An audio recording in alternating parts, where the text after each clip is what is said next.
রাজা পরীক্ষিত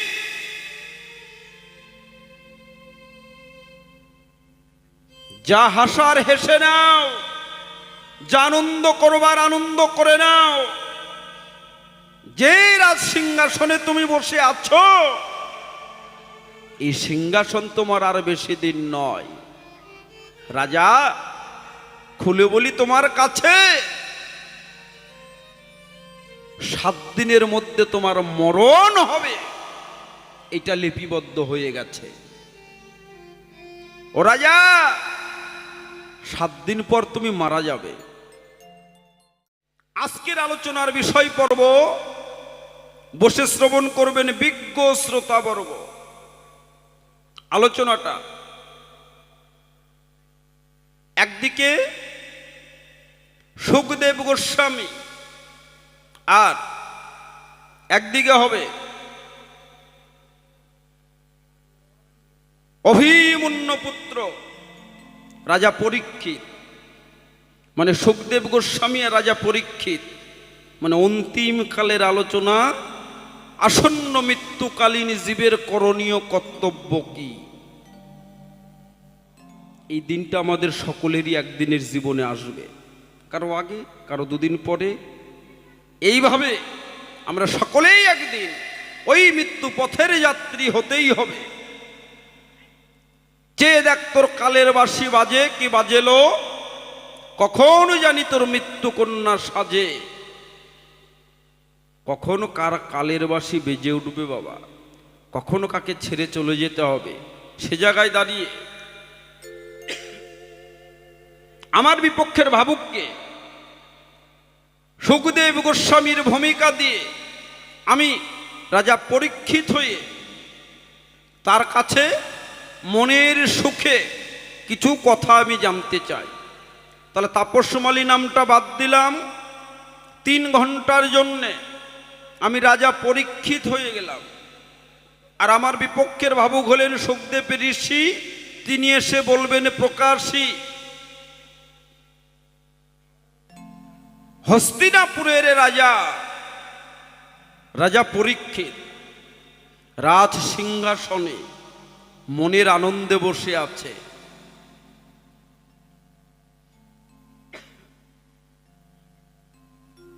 মনের আনন্দে বসে রাজ্য পরিচালনা করছে। আনন্দে মত্ত হয়ে এমন সময়, খুলে বলি আপনাদের কাছে, শৃঙ্গিমণি সমীক মণির পুত্র শৃঙ্গিমণি সে সবাই এসেছে। এসে বলছে, রাজা পরীক্ষিত,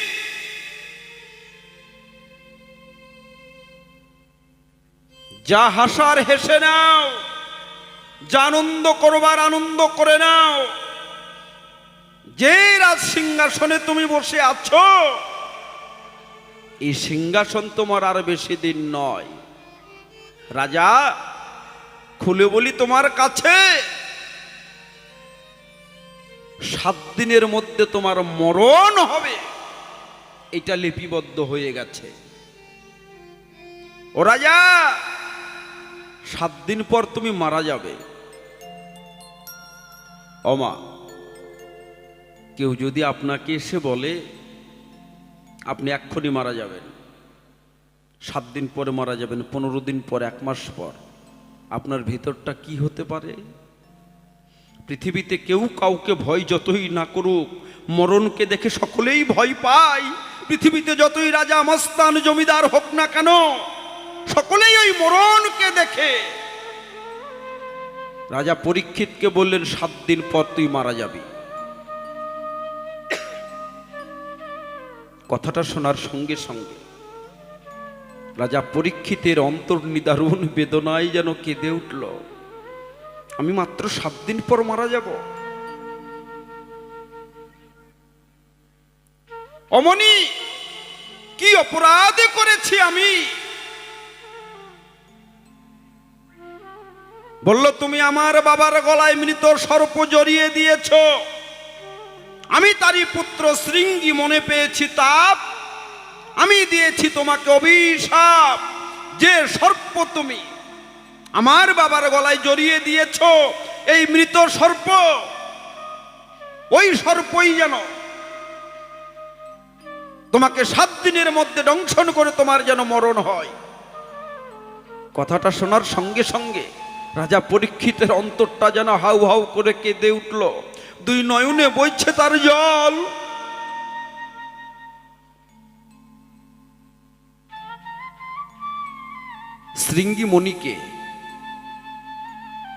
শৃঙ্গিমণি যে অভিশাপ দিয়েছে, তবু রাজার মনে কোনো দুঃখ নাই। কেন নাই জানেন?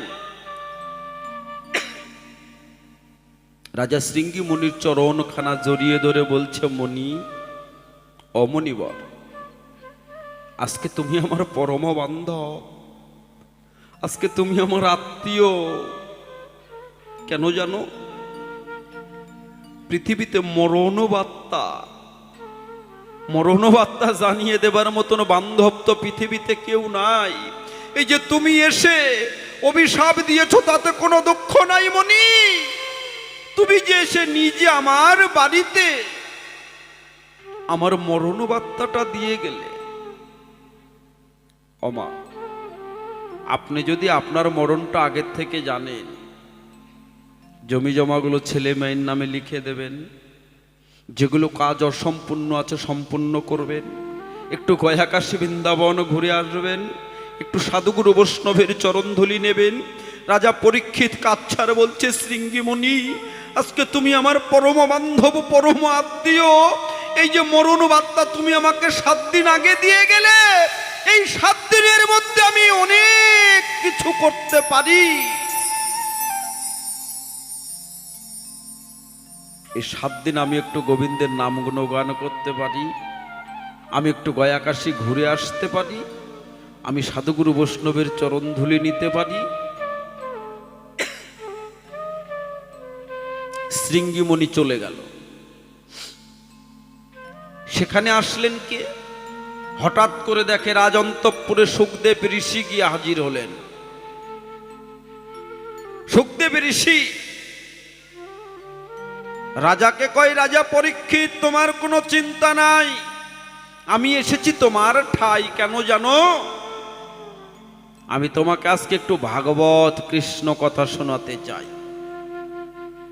রাজা আনন্দের আর সীমা রইল না। রাজা আনন্দে আত্মহারা হয়ে নয়নে বইছে জল। সুখদেব ঋষিকে বলছে, ঋষি, একজন আমার মরণবার্তা জানিয়ে দিয়ে গেল, আর আজকে মরণকালে তুমি আমাকে কৃষ্ণ কথা শোনাতে এসেছ। আহারে, এমন বান্ধব তো জগতে পাওয়া বড় দায়। আমার মরণের সময় তুমি আমাকে কৃষ্ণ কথা শোনাবে মণিবর। যে সুখদেব ঋষি গোদহন পর্যন্ত সময় যতটুকু লাগে একটা গরুকে দুধ দহন করতে, যে সময়টুকু লাগে, এই সময়টুকু এক জায়গায় ঋষি থাকে না। আর আজকে তুমি 7 দিন 7 রাত্রি আমাকে এক জায়গায় বসে কৃষ্ণ কথা শোনাবে, এই আমার বড় আনন্দের বিষয় ঋষি। সুখদেব ঋষি বললেন পরীক্ষিতকে, রাজা পরীক্ষিত, আমার কথা ধরো, গঙ্গার তীরে গিয়ে একটা উচ্চ বেদি নির্মাণ করো, আসন, ওখানে বসে তোমাকে কৃষ্ণ কথা শোনাবো। রাজা পরীক্ষিত একটা উঁচু মঞ্চ তৈরি করলেন। সেখানে আসনে বসে সুখদেব ঋষি আজকে মত্ত হলেন পরীক্ষিতকে কৃষ্ণ কথা শোনাবার জন্য। আমার প্রথম জিজ্ঞাসা, ও ঋষি, শুনেছি কেউ যদি কারো অন্যায় করে,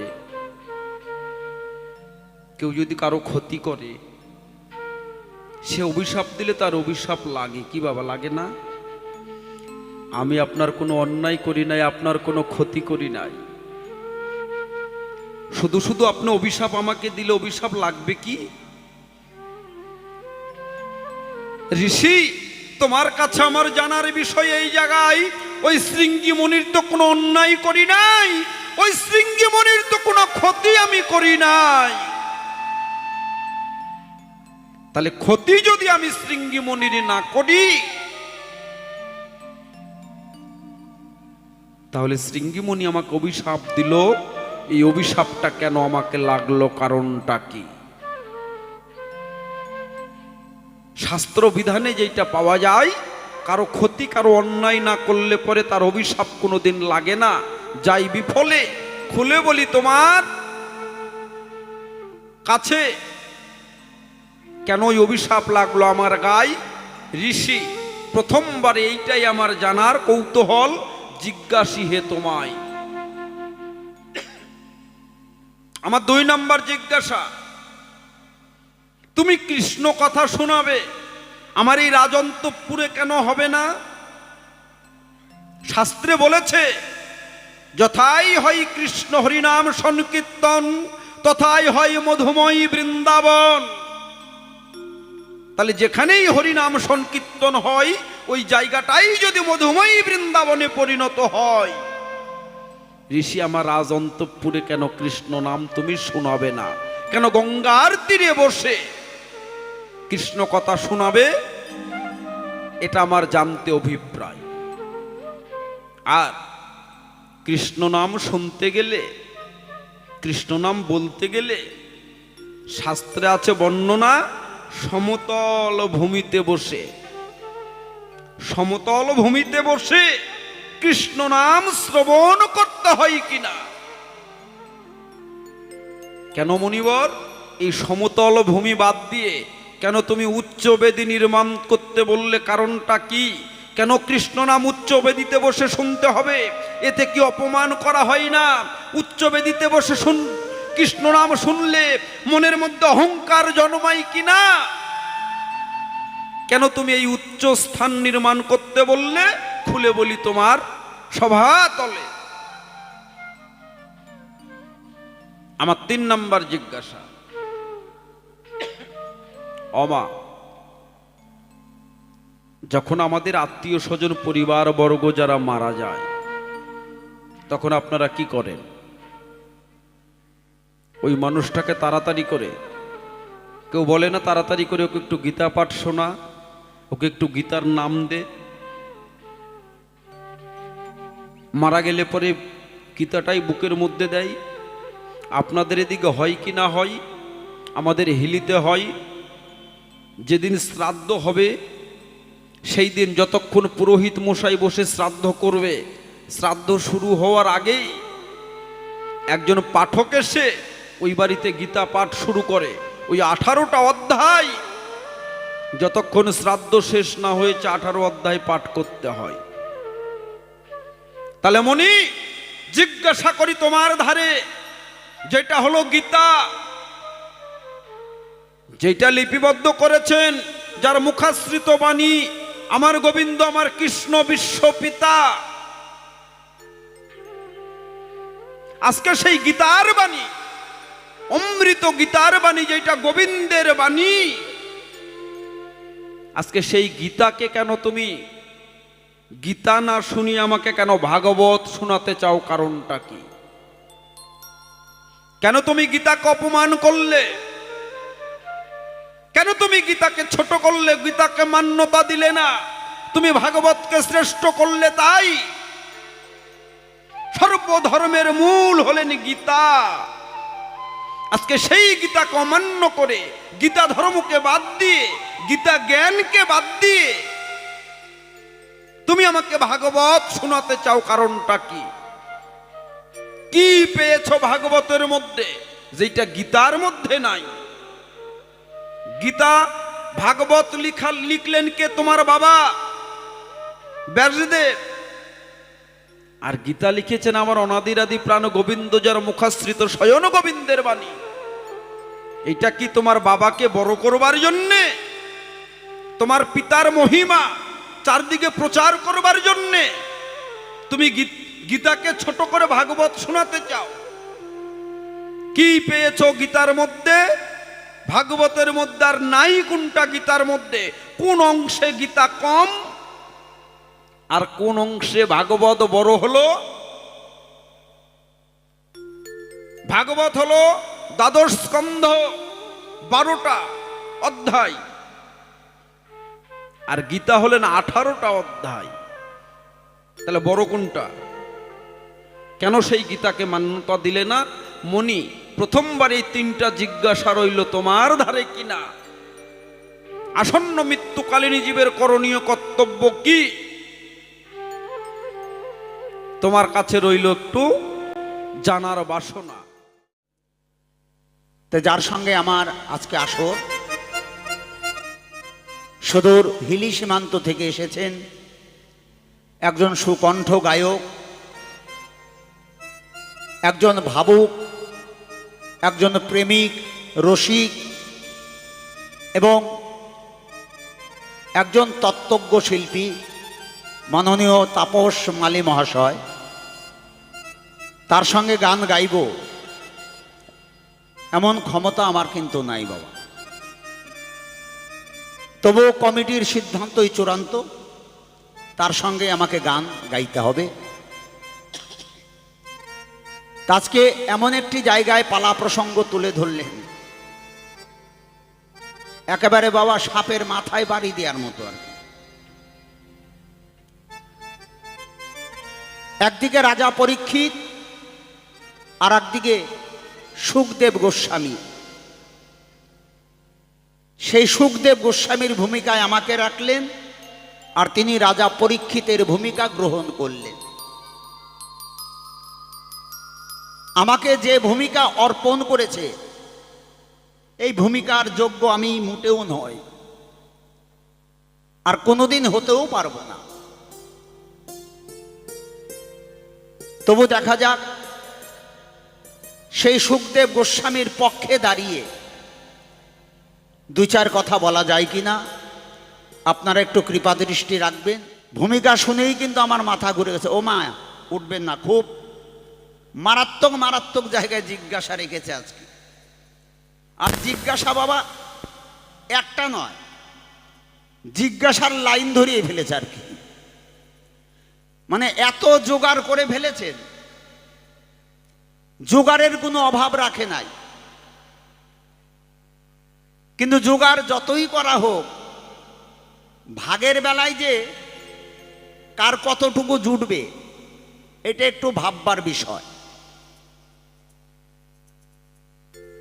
সেই পচার কই মাছ ধরার মতো। পচায় একদিন পলো চাপ দিয়ে কই মাছ ধরছে, একটা নয়, একেবারে 22টা কই মাছ ধরেছে। বাড়িতে নিয়ে আসার পরে বউকে দিছে। বউরে কয় তাড়াতাড়ি রান্না কর, খিদা পাইছে। এবারে বউ কি করছে, ওই কই মাছ একটা করে ভাজে আর একটা করে খায়। একটা করে ভাজে, একটা করে খায়। খাইতে খাইতে 20টা খাইয়ে ফেলেছে বাবা। লোভে লোভে ভালো কই মাছ পাইছে তো 20টাই খাইয়ে ফেলেছে। এই 20টা খাওয়ার পরে মনে মনে চিন্তা করে, সর্বনাশ, ঝোঁকে ঝোঁকে তো লোভে লোভে তো 20টা খাইয়েই নিলাম, আজকে তো মায়ের একটাও মাটিতে পড়বে না আমার। তাই দেখবেন এখানকার মায়েরা না, মায়েরা যদি কোনো ভুল করে, কোনো নারী যদি ভুল করে ফেলে, সেই দিন দেখবেন মায়েদের স্বামী ভক্তি একটু বেড়ে যায় আর কি। কেন, ওই মায়ের ভয় আর কি। ভুল করে ফেলেছে, সেদিন এত স্বামী ভক্তি দেখাবে, ওরকম ভক্তি জীবনও দেখেন নাই। এখন মায়ের হাত থেকে বাঁচার জন্য ওই পচার বউ কি করছে, তাড়াতাড়ি করে রান্না করে পচার ডাক দিয়েছে, কই গো, তাড়াতাড়ি এইদিকে আসো, তুমি ভাত খাবা না, তোমার খিদা পায় নাই, তাড়াতাড়ি আসো। বেশ সুন্দর করে বসার আসন করে দিছে, ধূপ বাতি জ্বালাইছে, ধূপ কাঠি ধরাইছে। এখন পচা মনে মনে চিন্তা করে, এরকম তো কোনোদিন করে নাই, এর পিছনে ব্যাপারটা কি। এবার খাইবার দিয়ে আবার হাওয়াও করছে, বুঝলেন, তাল পাখা দিয়ে হাওয়া করতেছে, ধূপ ধুনা দেখাইলো। এখন পচা পাতের দিকে চাইয়ে দেখে একটা কই মাছ। এই একটা কই মাছ দেখে ওর রক্ত কিন্তু মাথায় উঠে গেছে। রক্ত যখন মাথায় উঠে গেছে, কি বলি আপনাদের কাছে, যে ফিরার উপরে বসা ছিল, ওই ফিরা কিন্তু টান দিয়া পিঠের উপরে এক বাড়ি মারছে। বাড়ি খাইয়ে কিন্তু 3 বেঁকা হয়ে গেছে এক বাড়িতে। এখন বউ বলছে, তুমি আমার মারলা কেন? মারবো না, তুই আমার পাতে একটা কই মাছ দিলি কেন? বলে, আরে খাও না, হিসাবে ঠিক আছে, হিসাবে গন্ডগোল হয় নাই। আরে হিসাবে গন্ডগোল হয় নাই মানে, আমি 22টা কই ধরলাম, আর তুই আমার পাতে একটা দিয়ে কষ, হিসাবে ঠিক আছে। তুমি খাও, হিসাবে ঠিকই আছে। বলে, হিসাবটা আগে বোঝা। বলে, কই ধরছিলা কয়টা? বলে, কেন 22? 2টে দিয়ে দেখছি ছেলে 22। তাও থাকে 20। 2টে নিয়ে গেছে উত্তর পাড়ার বুড়ি। তাও থাকে 18। 2টে নিয়ে গেছে ওই বাজারের ঠাটারো। তাও তো থাকে 16। 2টে নিয়ে গেছে জারান ছিলা পলো। তাও তো থাকে 14। 2টে নিয়ে গেছে ওই পাড়ার হরিবদ্য। তাও থাকে 12। 2টে নিয়ে গেছে তোমার শালি ঝাড়ো। তাও থাকে 10। 2টে দিয়ে রাখছে 1 হাঁড়ি খেজুরের রস। তাও থাকে 8। 2টে দিয়ে রাখছে 1 বোঝা কাষ্ট। তাও থাকে 6। 4টে নিয়ে গেছে তোমার ভাইগনা ধনঞ্জয়। তাও থাকে তো 2। একটা সাওয়ালের পাতে দিছি, আর একটা তোমার পাতে দিছি। যদি হোস ভালো মানুষের পো, তাহলে 1 পিঠ খা, আর 1 পিঠ আমার জন্য থো। 1 পিঠ খা, আর 1 পিঠ আমার জন্য থো। এখন ওই যে 20টা খাইছে, এখন স্বামীর পাতের ওইটা দেখেও কিন্তু লোভ গেছে আর কি, মানে ওইটাও খাবে আর কি, এরকম একটা ব্যাপার। এখন ওই সামনে দিয়ে ঘুরে হাঁটে আর কয়, আগেকার বুড়া বুড়িরা কইতো স্বামীর পাতের মাছ খাইলে নাকি পোলা হয়, ছেলে হয়। হাঁটে আর কয়, আগেকার বুড়া বুড়িরা কইতো স্বামীর পাতের মাছ খাইলে নাকি ছেলে হয়। এখন পচা মনে মনে চিন্তা করে, যদি আমার পাতের মাছ খাইলে ছেলে হয় তাহলে অসুবিধা নয়। না, তাহলে আয়, তুই অর্ধেক খা, আমি অর্ধেক খাই। আবার হাঁটে আর কয়, আগেকার বুড়া বুড়িরা কইতো মানে অর্ধেক মাছ খাইলে নাকি সাওয়াল ন্যাংরা হয়, বুবা হয়, কানা হয়। অর্ধেক খাইলে নাকি সাওয়াল ন্যাংরা হয়। এখন পচা কি করবে? নে, তাহলে তুই খা, মানে তাহলে তুই খা। সাওয়াল ন্যাংরা বানায় লাভ নাই, বোবা বানায় লাভ নাই। তো ব্যাপার হলো, কই ধরলো 22, ভাগের বেলায় জুটলো কতটুকু?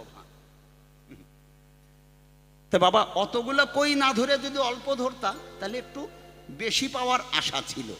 হরিবল হরিবল। গল্পটা বললাম ওদেরকে একটু আরাম দেওয়ার জন্য। এবার আসল ভূমিকায় দাঁড়ায়, যে জিজ্ঞাসা করেছে ওর সমাধান প্রকৃতভাবে দিতে গেলে সময় বহু প্রয়োজন। আমি অল্প কথার মধ্যে সারতে চাই। এই যে সুখদেব গোস্বামী, ইনি তো সাধারণ কোনো ব্যক্তি নয়, সাধারণ ব্যক্তি নয়। এই সুখদেব গোস্বামী ছিলেন বৃন্দাবনের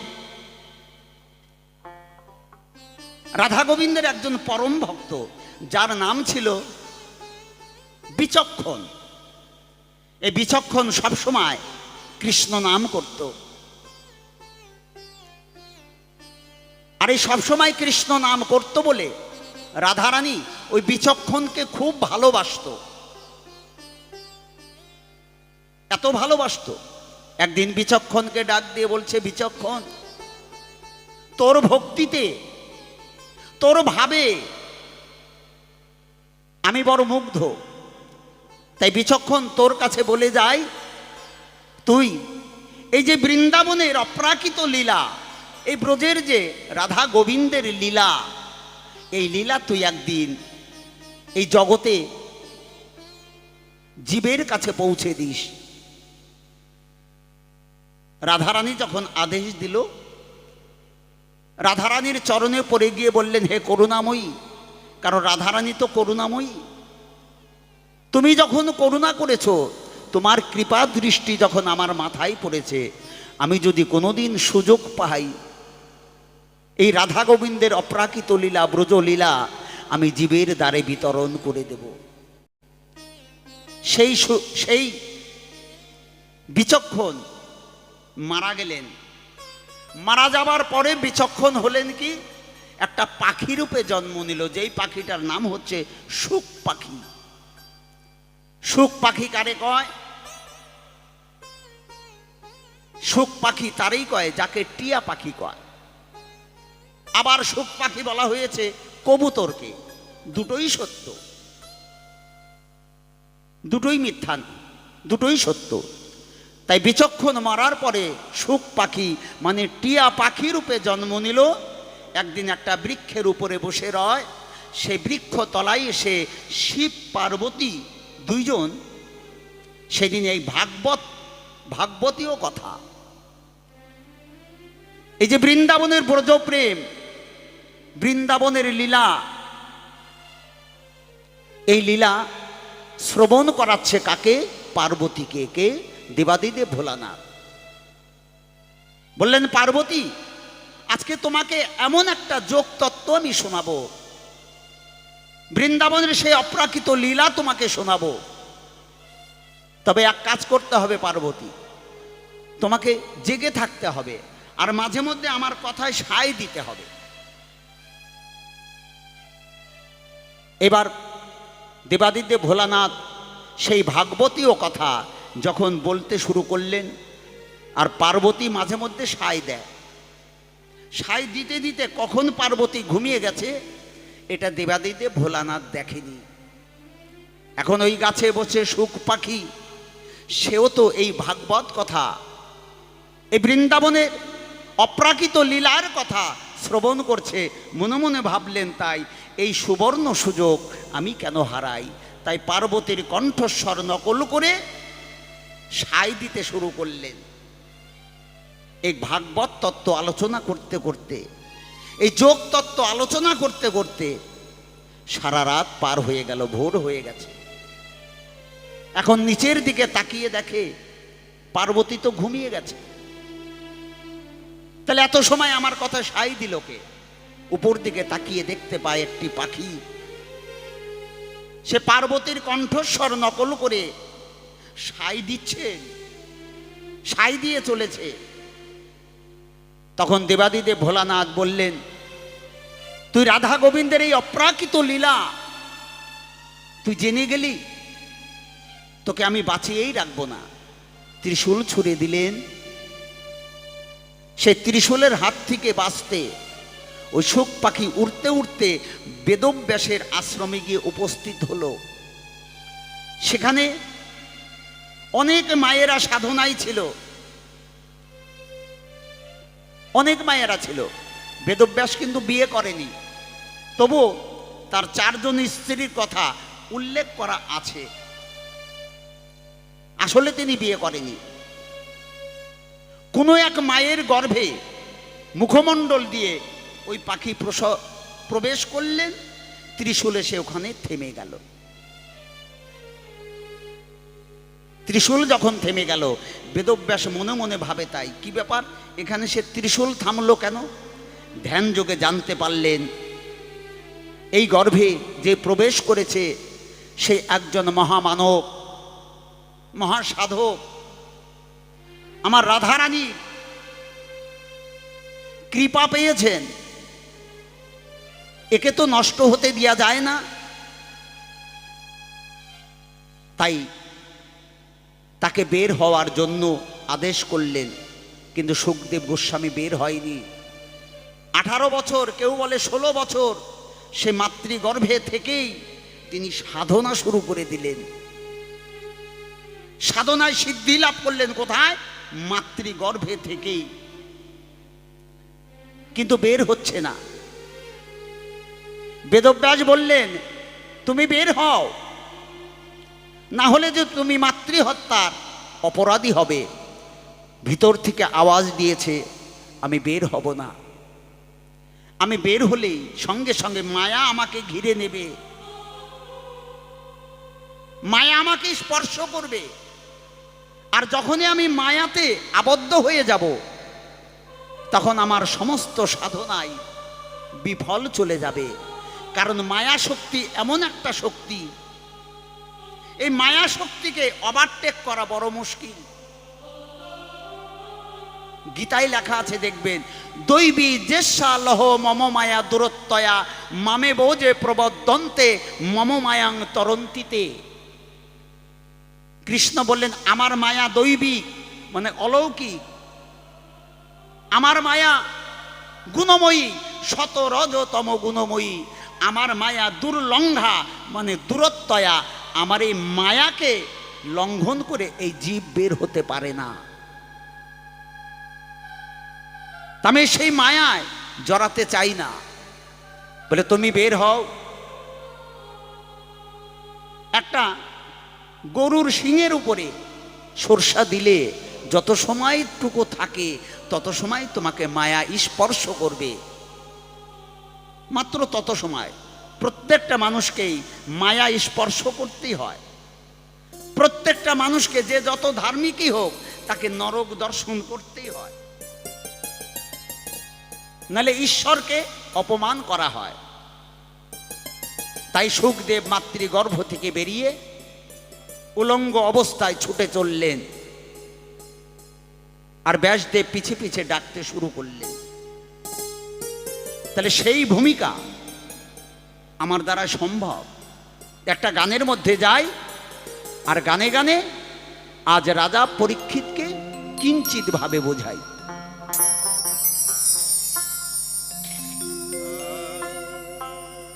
আজ রাজা পরীক্ষিতের অন্তিম সময় চলে এসেছে।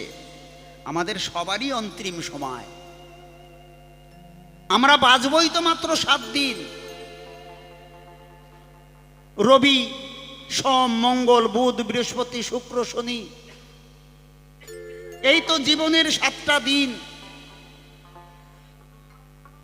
শুধু রাজা পরীক্ষিত, শুধু তোমার মৃত্যু 7 দিনে নয়, এই বিশ্ব জগতে যত মানুষ আছে খুলে বলি তোমার কাছে, সকলের মরণ এই 7 দিনেই হয়, 7 দিনের বাইরে না। তাই যেদিন থেকে এই জগতে এসেছি সেই দিন থেকে আমাদের অন্তিম সময়। তুমি শোনো শোনো ও রাজা পরীক্ষিত, তোমারে জানাই তোমার কথার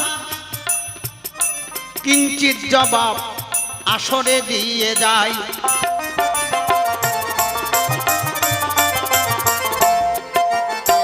প্রথম জিজ্ঞাসা কোথায়? না, অভিশাপ করলো শ্রমিক মণি, অপরাধ করলো কার কাছে? শ্রমিক মণির কাছে। আর অভিশাপ দিল কে? শৃঙ্গী মণি, মানে শ্রমিক মণির সন্তান। যার কাছে অপরাধ করলো সে অভিশাপ দিল না, কিন্তু যার কাছে অপরাধ করে নাই সে যখন অভিশাপ দিল, সেই অভিশাপ কেমন করে আমাতে লাগিল।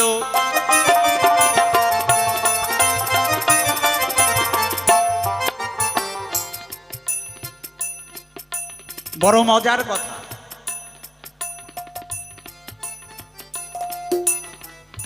কখনো কখনো অভিশাপ মানুষের আশীর্বাদ হয়ে যায়, আবার কখনো কখনো দেখবেন আশীর্বাদ অভিশাপ হয়ে যায়।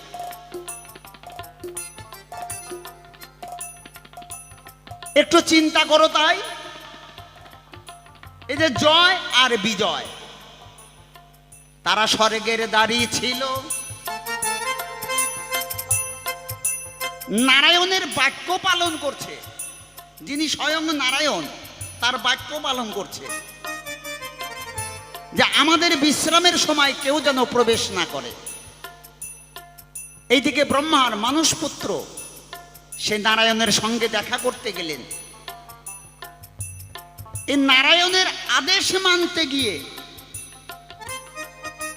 ব্রহ্মার মানুষ পুত্রদেরকে ভিতরে প্রবেশ করতে দিল না, তার জন্য তারা অভিশপ্ত হয়ে গেল। এখানে তো জয় বিজয়ের কোনো অপরাধ নাই, প্রভুর বাক্য পালন করেছে, তাতেই অভিশাপে জড়ায়।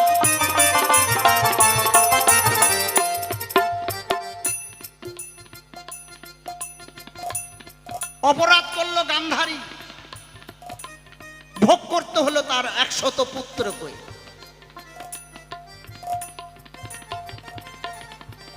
100 পুত্রকে সেই ভোগ করতে হলো।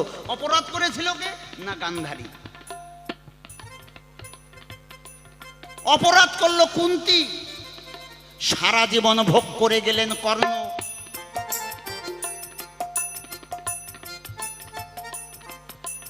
সারা জীবন ভোগ করে গেছে।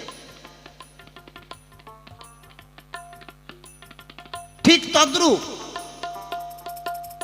বলি তোমার ঠাই, দেখো আত্মা হইতে পুত্রের সৃষ্টি, কথা মিথ্যা নয়। পুত্রটাকে, সন্তানটাকে আমি, পিতা পতি পুত্র। পিতা শব্দ থেকে পতি শব্দের উৎপত্তি, পতি শব্দ থেকে পুত্র। আমার ছেলেটা, ওটা কে? ওটা আমি, ওটা আমার কায়ব্য রূপ, আমা হইতেই সৃষ্টি। এই পরম্পরায় চলে এসেছে, আমরা সবাই হচ্ছি কায়ব্য রূপ। আমি পিতা,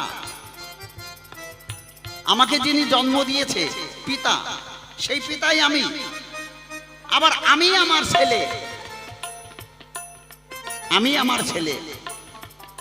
সেই কারণে পুত্র যদি কোনো অভিশাপ দেয়, সেই অভিশাপ লাগতে পারে দেখো তাহার গায়ে। এই তো তোমার একটা প্রশ্নের জবাব হইয়া গেল। এবার উচ্চ আসনে বসে কেন ভাগবত শোনালাম, সেই কথা শ্রবণ করো।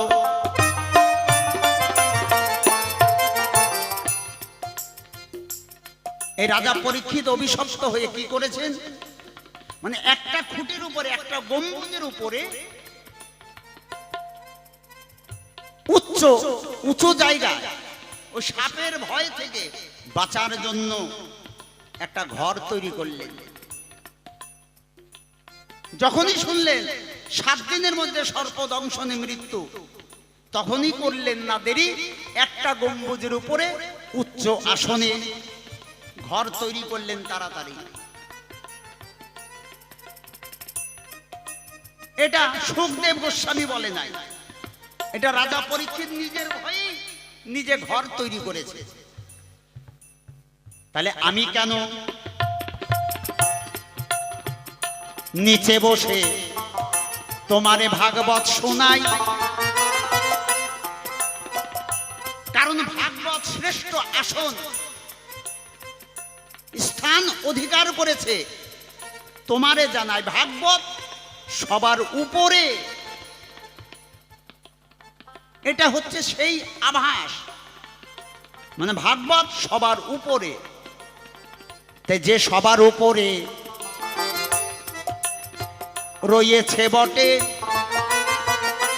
তাই উচ্চ আসনেই বসে তোমায় ভাগবত শ্রবণ করালাম বটে।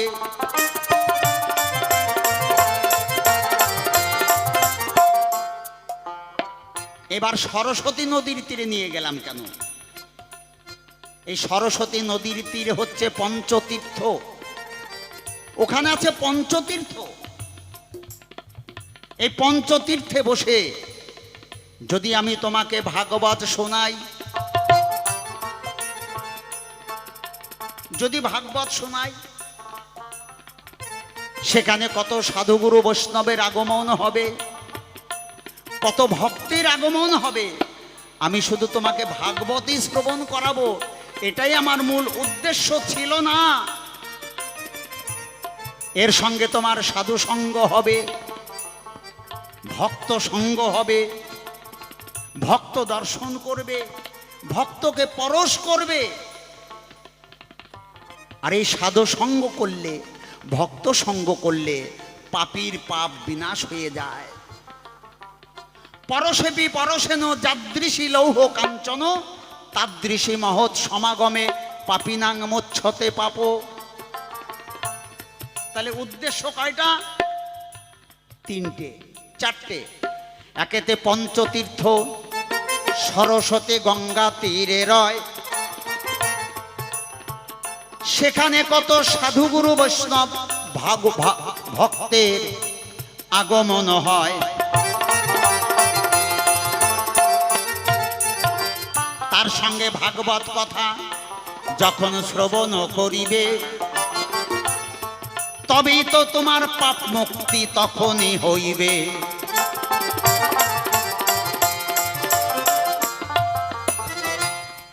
এই কারণে তোমাকে আমি সরস্বতী নদীর তীরে নিয়ে গেলাম। এইবার মূল কথাই যাই। এই জগতে আমরা জানি গীতা শ্রেষ্ঠ। রাজা পরীক্ষিত বললেন গীতা শ্রেষ্ঠ। অবশ্যই গীতা শ্রেষ্ঠ, কারণ গীতাটা তো সামান্য জ্ঞান নয়। গীতাকে আর একটা নাম বলা হয় কি? গীত উপনিষদ। গীতার আর একটা নাম গীত উপনিষদ। মানে গীতা জ্ঞান আর উপনিষদের জ্ঞান একই জ্ঞান।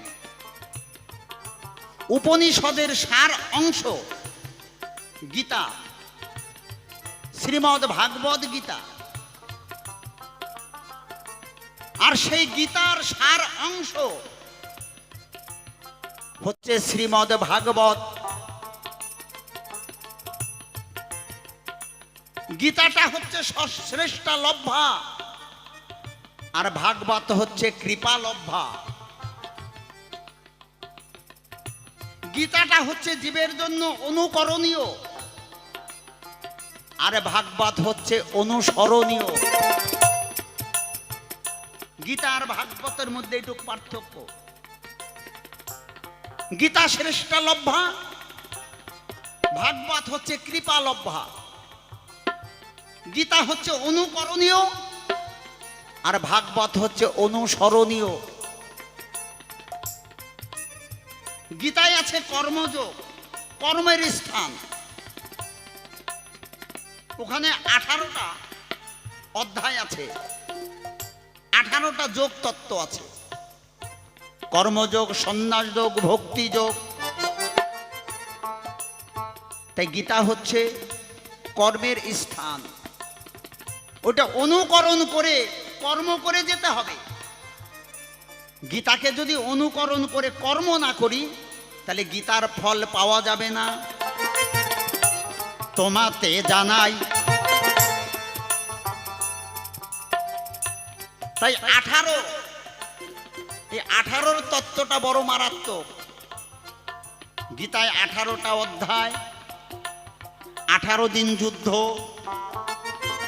18 অক্ষয়িনী সেনা, 18 দণ্ড নিশা, মানব দেহটা 18 মুকাম। এই 18-র সঙ্গে এত যোগ, এর মধ্যে গভীর তত্ত্ব লুকিয়ে আছে। সংক্ষেপে বললাম, গীতা হচ্ছে অনুকরণীয় কর্মস্থান। তোমারে জানাই। আর ভাগবত হচ্ছে দ্বাদশ স্কন্ধ, আমরা রস তত্ত্ব পাই।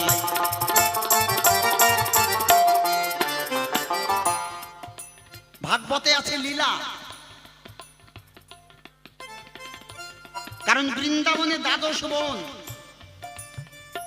বৃন্দাবনে দ্বাদশ রাখাল, বৃন্দাবনে দ্বাদশ গোপাল। আবার বৃন্দাবনে হচ্ছে 12টা রস, 5টা মুখ্য রস, আর 7টা হচ্ছে গৌণ রস। এই 7 5 হয় 12। তাই আমার পিতা বেদব্যাস এই 12টা স্কন্ধ দিয়ে, 12টা অধ্যায় দিয়ে শ্রীমদ্ ভাগবত রচনা করেছেন। এখানে গীতাটা উল্লেখ করলেন না। তাই ভাগবত অনুসরণীয়, মানে শ্রবণ করা। কারণ ভাগবতে কৃষ্ণ যাহা করেছে তাহা জীবের পক্ষে সম্ভব নয়।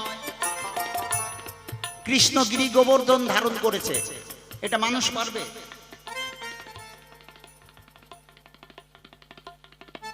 কৃষ্ণ যাহা করেছে তাহা জীবের পক্ষে করা সম্ভব নয়। তাই ভাগবতটা জীবের জন্য অনুসরণীয়। এই ভাগবত শ্রবণ করতে করতে যদি প্রাণ বিয়োগ হয়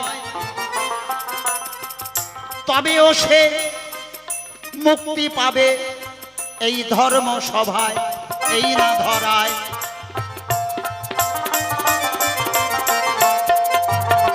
তাই মৃত্যুকালে একমাত্র শ্রেষ্ঠ কর্মজীবের শ্রবণ,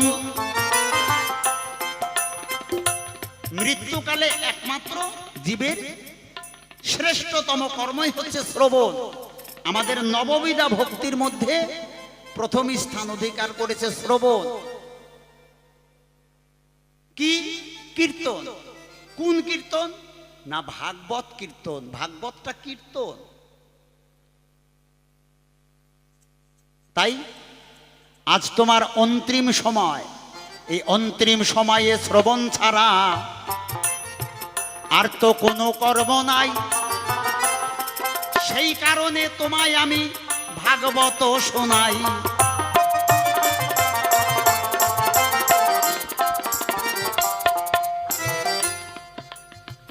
এখানে তো শেষ কথা নয়, বলি তোমার ঠাই। একটা হচ্ছে শ্রুতি প্রস্থান, একটা ন্যায় প্রস্থান, একটা ভাগবত প্রস্থান। আগে শ্রুতি প্রস্থান মানুষের, এই শ্রুতি প্রস্থান হলে পরে তখন মানুষে যায় ন্যায় প্রস্থান, যেটাকে বলা হয় গীতা প্রস্থান। এই গীতা জ্ঞান যখন মানুষের উপলব্ধি হয়ে যায় তখন গীতার মধ্যে সে আর থাকে না, সে ভাগবত প্রস্থানে যায়।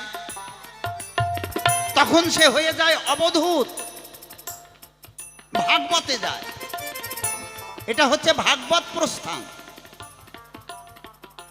এইবার ভাগবত প্রস্থান হলে পরে বলি তোমার ঠাই, তখন তো এই মানুষ মহাপ্রস্থানে যায়।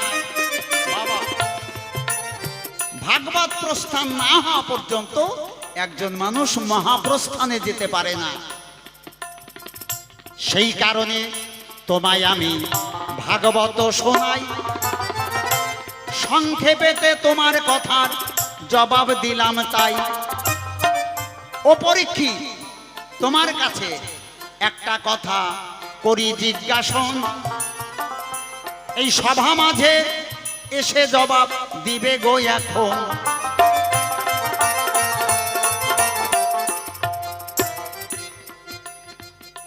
আমি যতদূর জানি তুমি একজন ধার্মিক রাজা, পালন করো তুমি প্রজা। কোনো অপরাধ কোনোদিন এ রাজা পরীক্ষিত করে নাই, কোনো অপরাধী করে নাই। সুন্দরভাবে সে প্রজা পালন করেছে। হঠাৎ করে তোমার কেন এই দুর্বুদ্ধি আসিল? একটু কৃপা করে রাজা পরীক্ষিত তুমি খুলে বলো।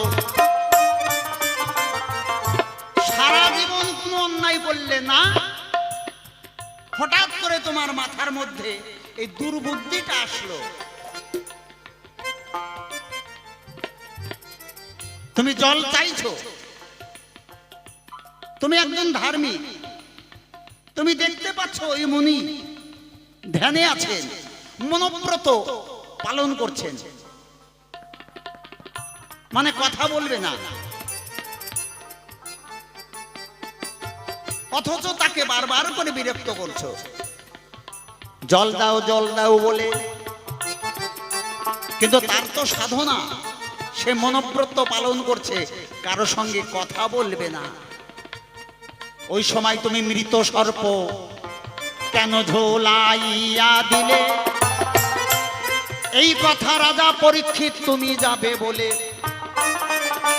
এই মতিভ্রম তোমার কেমন করে হয় আমাদের একটু জানার হচ্ছে বিষয়।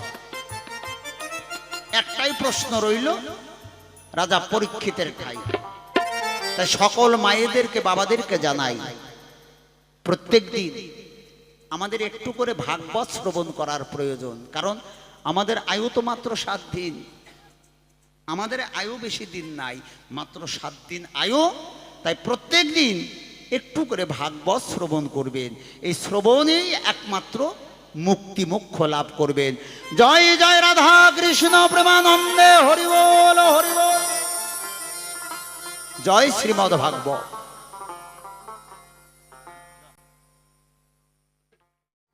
যা করেছিলাম জিজ্ঞাসা সুন্দরভাবে করেছে, খুলাসা, জবাবের অভাব রাখে নাই। উল্টিয়ে পরীক্ষিতের কাছে জিজ্ঞাসা করলো, তোমার এমন মতিভ্রম হলো কেন? তুমি তো জীবনে কোনোদিন অন্যায় করো নাই, পাপ করো নাই, তুমি একজন ধার্মিক রাজা। তা হঠাৎ করে তোমার এমন মতিভ্রম হবার কারণটা কি? কেন তুমি মৃত সর্প ওই মণির গলায় জড়িয়ে দিলে, কারণটা কি? যে কথা জিজ্ঞাসা করিলে মণি সভ্য সবার ঠাই, তুমি তো ধার্মিক রাজা, কেন তোমার বিভ্রান্ত হলো আমি জানতে চাই।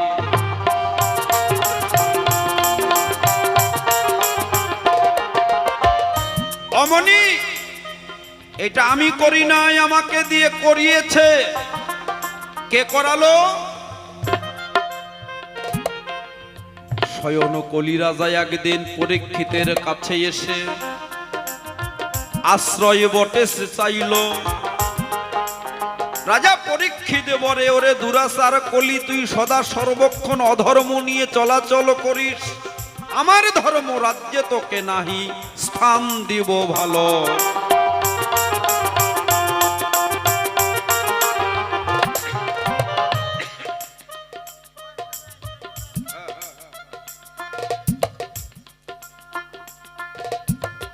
এখন কলি এসে বলছে, রাজা পরীক্ষিত, তোমার রাজ্যে আমাকে একটু জায়গা দাও। রাজা পরীক্ষিত বলছে, না না না, তুমি একজন অধার্মিক, সদা সর্বক্ষণ তুমি বাজে সঙ্গ নিয়ে, কুমতলব নিয়ে চলাফেরা করো, আমার রাজ্যে তোমার অধার্মিক স্থান নাই। কলি বলছে, রাজা তুমি হলে রাজা, আমি হলাম তোমার সামান্য প্রজা, মানে তুমি আমার পিতা, আমি তোমার ছেলে। রাজা হয়ে কি প্রজাকে তুমি স্থান দেবে না? এইটা কেমন রীতি হয়? আমি কোথায় যাব, কোথায় আশ্রয় নেব, ওগো রাজা তুমি বলো তাই।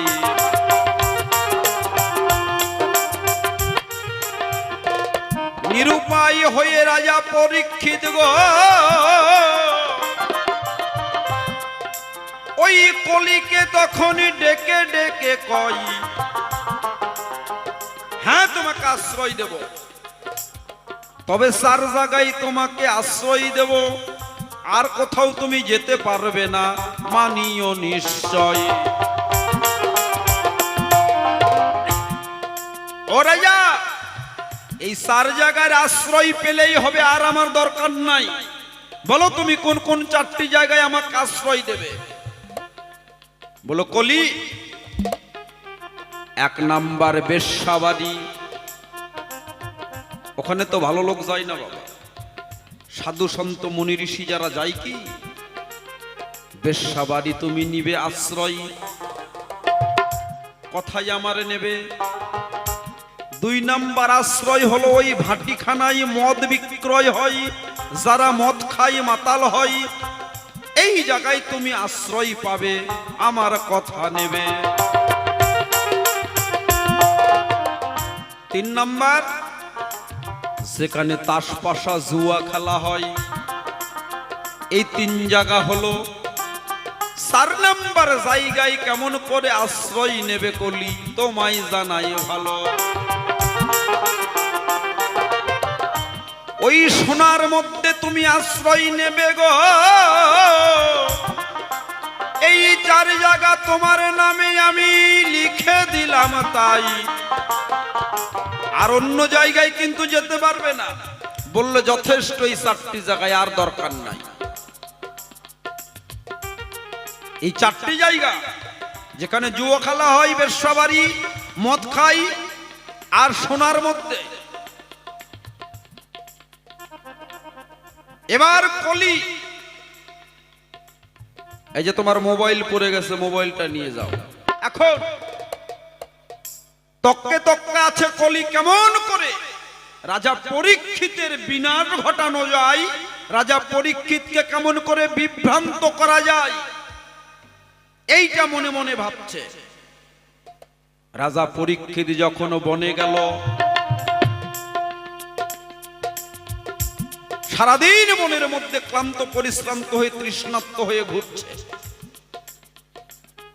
এইবার সুযোগ, শ্রমিক মণি মৌনব্রত অবস্থায় ছিল, এটা তো রাজা পরীক্ষিত জানে না, তিনি মৌনব্রত অবস্থায় আছে। রাজা পরীক্ষিত বোঝে না মৌনব্রত কাকে বলে। অমনি মণি, মণিবর আমার কথা নামে একটু জল দাও, কোথায় জল পাবো, আমি তৃষ্ণার্ত পথিক।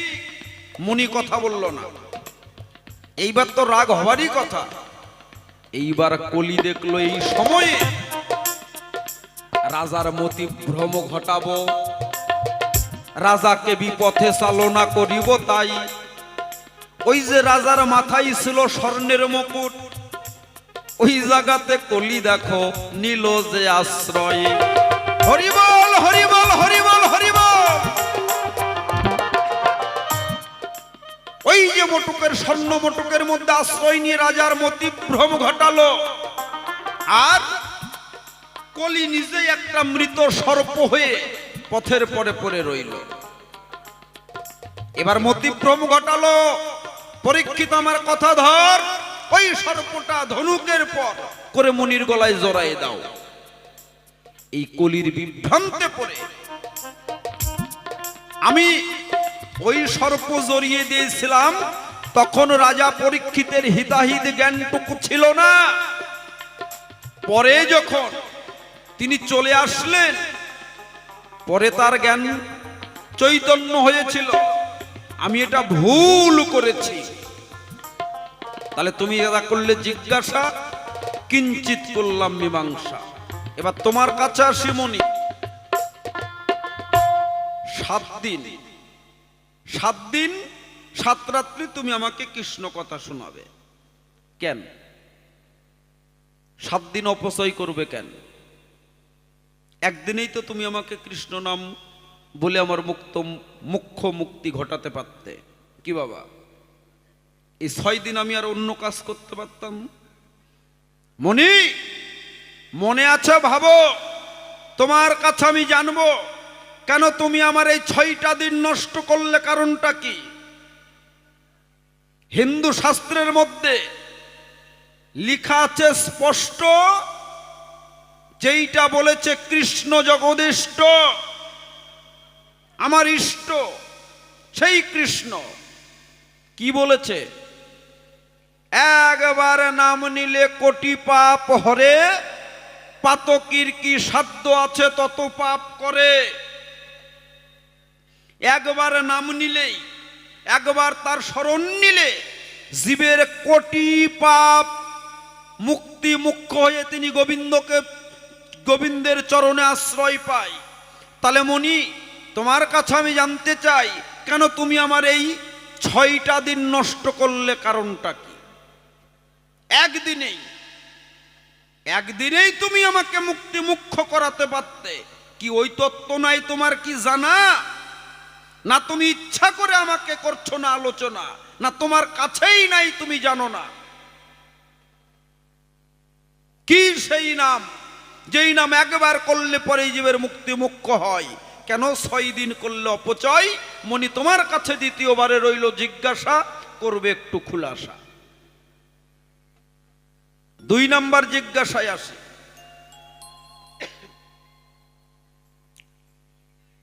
এই মরণ সময় আমি মরণ পথের যাত্রী।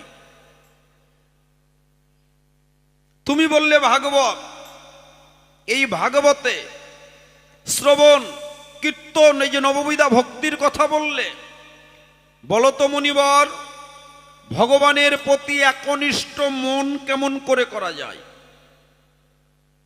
মন চঞ্চল, মন দুর্জয়, দুর্নিবার, এই মনকে কেমন করে ভগবানের প্রতি স্থিতি করানো যায়, একনিষ্ঠ কেমন করে করানো যায়, মনকে কেমন করে সাধা যায়, মনকে কেমন করে বশ করা যায়, তোমার কাছে আমি জানতে চাই।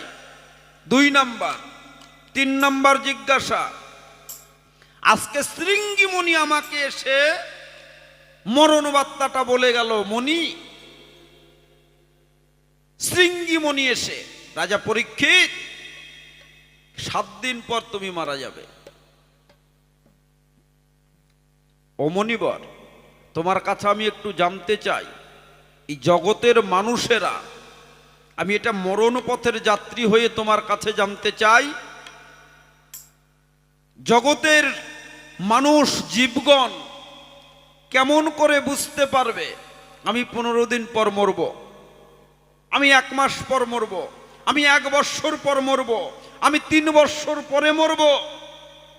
এই বার্তাটা কেমন করে মানুষ জানতে পারবে? মরণকে জয় করা যায় কেমন করে?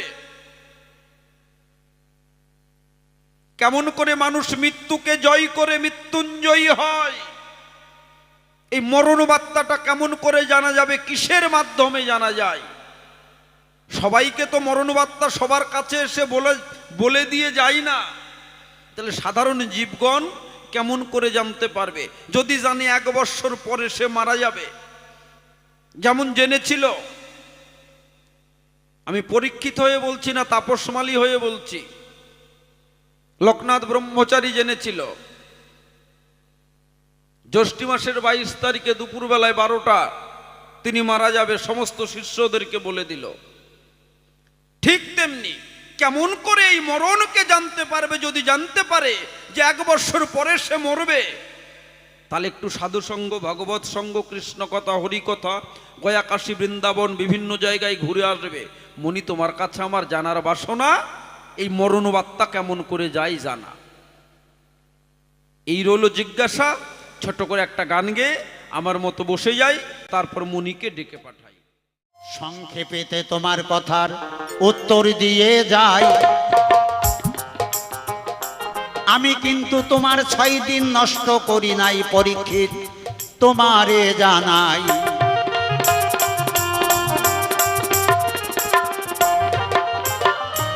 কেন আমি 7 দিন ভরে তোমায় ভাগবত শোনাইলাম ভাই,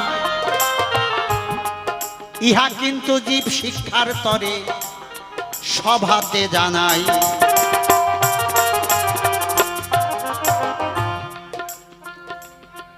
সাত দিন, রবি, সোম, মঙ্গল, বুধ, বৃহস্পতি, শুক্র, শনি, এই 7 দিনের অর্থ কি? রবি, যদি এই জগতে আর কয়দিন রবি, একদিন তো বিদায় নিতেই হবে, কারণ যাবৎ জননং তাবৎ মরণং, তাবৎ জননী জঠরে শয়ন। তাহলে যদি এই জগতে ভালোভাবে রবি, তাহলে একটু সমঝে চল। সমঝে চলার নাম হচ্ছে সোম। তোমারে জানাই, মানুষ যদি সমঝে চলতে পারে তবে তো ভালোভাবে রয়।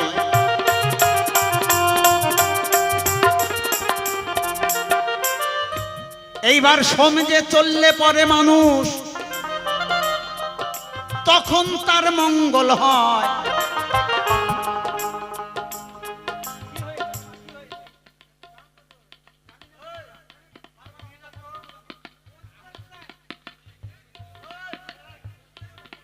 বাবা অত্যাচার করো না, হরি বল, হরি বল।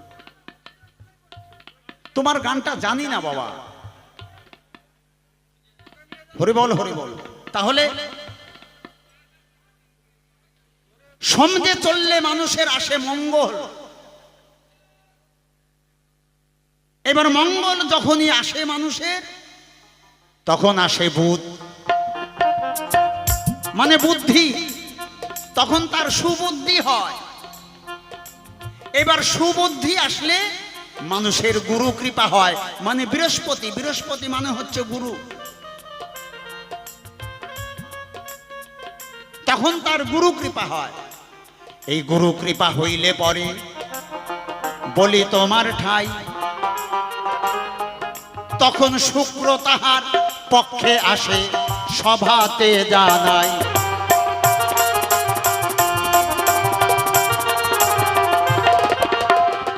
এই শুক্র যখন মানুষের বাধ্য হয় গো, তখন সেই শনি কিবা করতে পারে। তাই তো 7 দিন তোমায় ভাগবত শোনালাম, বললাম প্রকাশ করে।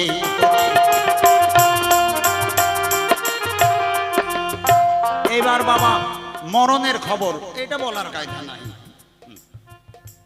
কেউ যদি অমর জগতে হয় তাহলে বিধির বিধানই নষ্ট হয়ে যায়। এই জগতে কেউ অমর নয়, মরতে হবেই। কিন্তু জানার একটু কৌশল আছে, কিছু সাধনা আছে। সশরীরে কেউ অমর হয়ে জগতে থাকতে পারে না। আবার মানুষ অমর হয়ে থাকে তার কর্মের মাধ্যম দিয়ে। আমাদের বিবেকানন্দ, তিনি কি সশরীরে আছে বাবা? কিন্তু তিনি যা কর্ম করে গেছেন তা জগতে অমর হয়ে আছে। এরকম অনেক মহামানবগণ আছে, তারা সশরীরে এই জগতে নাই, কিন্তু তাদের কীর্তি, তাদের কর্ম এই জগতে রয়ে গেছে, সেটা অমর হয়ে। কর্মের মাধ্যম দিয়ে মানুষ অমর হতে পারে, কিন্তু সশরীরে কেউ অমর হতে পারে না। খুলে বললাম তোমার ধারে। এবার জানার একটু সাধনা আছে। অনেকে জানতে পারে, যেমন আমি জানি না আমি কবে মরব, তবে একটু ইঙ্গিত দিয়ে যাই। আপনি যদি প্রত্যেক দিন স্বপ্নযোগে দেখেন আপনাকে মোষ তাড়া করছে প্রত্যেক দিন, তাহলে মনে মনে ভাববেন আপনার পরমায়ু আর তো বেশি দিন নয়। 1 বছর আপনার পরমায়ু, শাস্ত্রে যাহা কয়। আমি বলছি না, কিন্তু এবার নাও হইতে পারে। শাস্ত্রের কথা যদি বিশ্বাস করেন হবে, আবার নাও হইতে পারে। এবার 6 মাস পরে মরবেন, তার একটা উদাহরণ দেব এই সভায়। সরষের তেলের প্রদীপ জ্বালাবেন, ওই প্রদীপ জ্বালানোর পরে যদি নাকে গন্ধ না আসে, তাহলে মনে ভাববেন আপনার পরমায়ু আর 6 মাস, আর বেশি দিন নয়। এরকম অনেক উদাহরণ আছে,